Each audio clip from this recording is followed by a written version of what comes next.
So now we're going to start the section, and just like the end cap we did on the finial, I turned this down to size using the 10 by 0.75. I have this marked, and that's what size that is right there.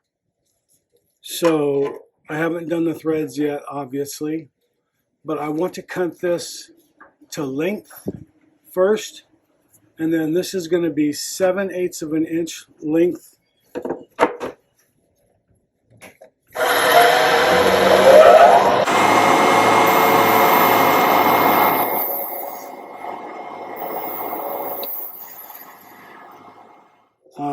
The numbers that you see on the die match the tap, 10 by 0.75, and then you keep the numbers facing out or towards you. It's tapered on the front right here so that this actually cuts correctly.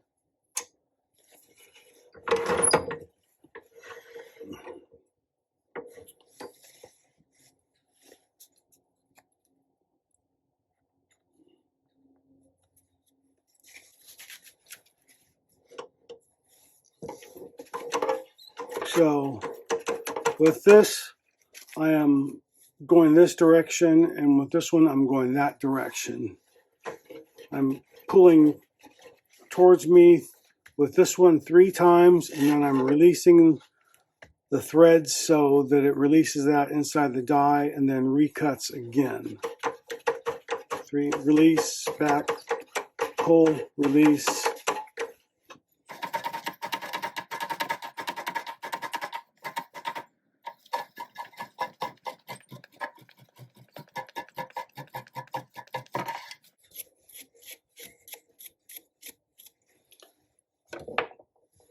Let's just do that one more time. Make sure that is cutting all the way flush. There, now I'm touching it.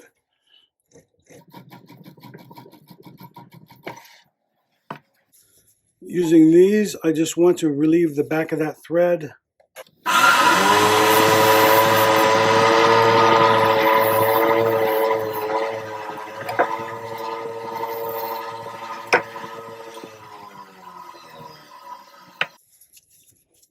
So we'll take our section and we're going to screw that into the body real quick. See how that seats. Goes on nice and is seated all the way down. So now we can proceed with the next step of drilling out the inside of that section. The nib we're going to be using is a Jowo number 6, and this is a medium nib, and I have a number 3 written on because I make 3 different types of sections. What I mean by different types is how the thread pattern and the body of the feed housing is designed. Some of them, even though they're Jowo number 6 nibs, sometimes depending on where you order them from, the body here may be a little bit thicker or thinner. The threads, the lower part here may be a little thicker or thinner. So even though this is the same, this may be different. So I have 3 different ones depending on wherever I can get the nibs from, because I don't order nibs in bulk. I usually get them as I need them. I usually try and keep about 8 or 10 on hand at a cost from between $25 to $30 each. It's kind of costly to put a lot of money in nibs if you're a small craft maker like myself. So I try to only buy them as I need them. So I probably only make a dozen pens a year. So it's not cost effective for me to have 50 of them on hand. So anyway, with that being said, depending on where you get them will depend on how you need to make the section. you can replace the nib itself and keep the housing for that section if you wanted to upgrade the nib. I hope that makes sense. So anyway, the way this one is going to be designed is my section number 3. I'm only using a 7mm bit. I'm going to start from the back side first, and I'm going to go in just a little ways. And I like to do this from drill from both sides. That way I don't have anything blowing out.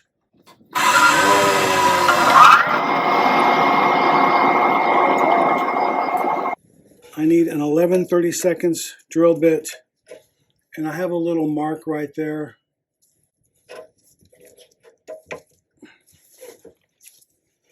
We used this bit before for the length of the body, so I'm only going into that mark.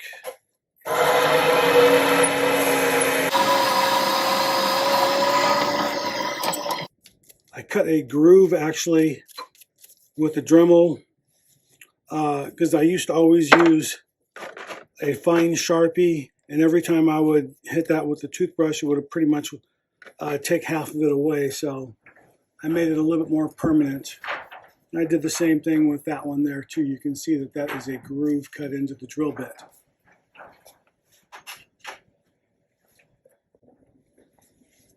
Now I'm going to be using a 5/16" drill bit and going in a 1/2 inch to that mark.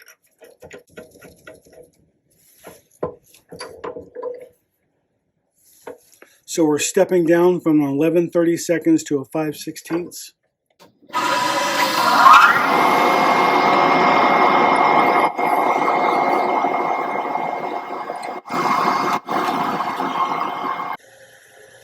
Now I'm going back to that 7mm drill bit that we started out from the opposite side to finish the hole all the way through.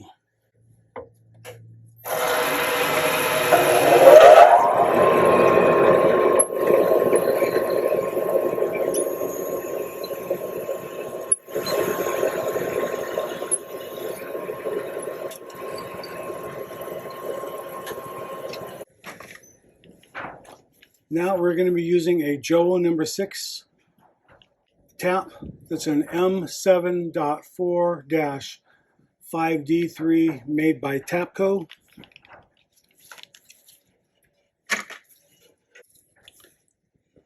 Then I'm going to put a little of that mineral oil inside.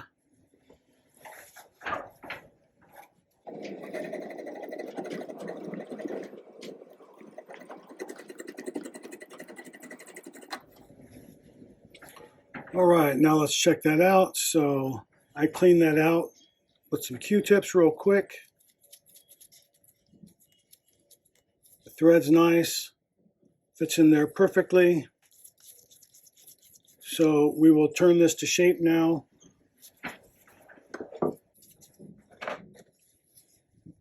So going back to my jig, I'm going to thread that on the end. And because we have that hole right there, that's going to hold that for our mandrel. So that's nice and tight. I'm putting this on number 1, which is this jaw here.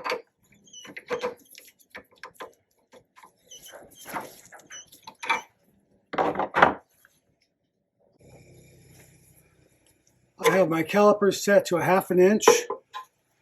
And that's what that is right there. So that as long as I turn it in like that to that same dimension, I know that I will fit inside of this cap.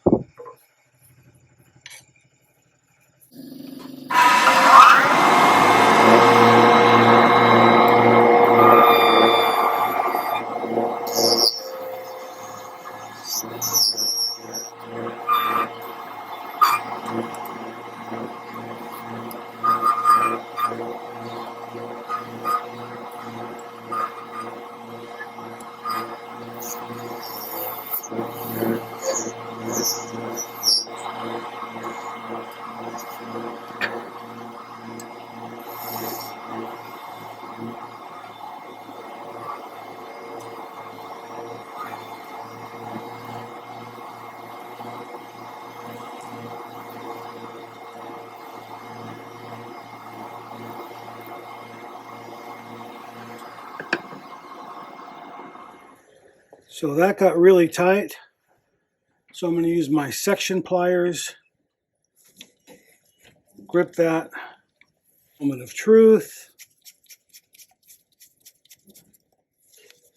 That looks really good right there like that.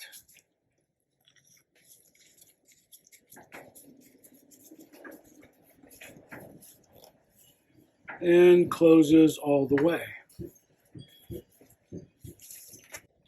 Start the next process. That's it for the section. I will do all the wet sanding for that off camera though.